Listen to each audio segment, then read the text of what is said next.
এক সুন্দর সকাল মিঠু পার্কে দৌড়াচ্ছিল। ঘাসে রোদ পড়ছে, ফুলেরা নাচছে। হঠাৎ মিঠু চোখে পড়ল এক ছোট ঝকঝকে ব্যাগ। সে কৌতূহল নিয়ে ব্যাগের দিকে এগিয়ে গেল। মিঠু ব্যাগটা খুলল, আর বের হলো এক ছোট জাদুকরি টেডি বিয়ার। টেডি বিয়ারটি মিঠুর দিকে দৌড়ালো এবং দুজন একসাথে হাসতে হাসতে খেলে উঠল।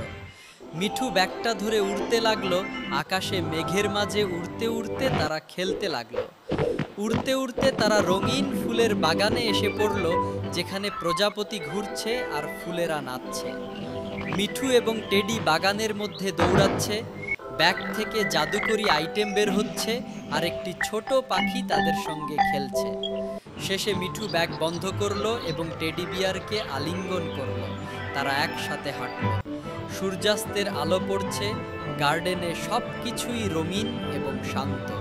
মিঠু জানলো যে বন্ধুত্ব এবং জাদু সব সময় একসাথে থাকে। আর গল্প এখানেই শেষ। গল্পটা যদি ভালো লেগে থাকে তাহলে একটা লাইক দিন, আর আরও মজার ভিডিও দেখতে চাইলে চ্যানেলটা সাবস্ক্রাইব করতে ভুলবেন না। আপনাদের ভালোবাসাই আমাদের নতুন গল্পের প্রেরণা।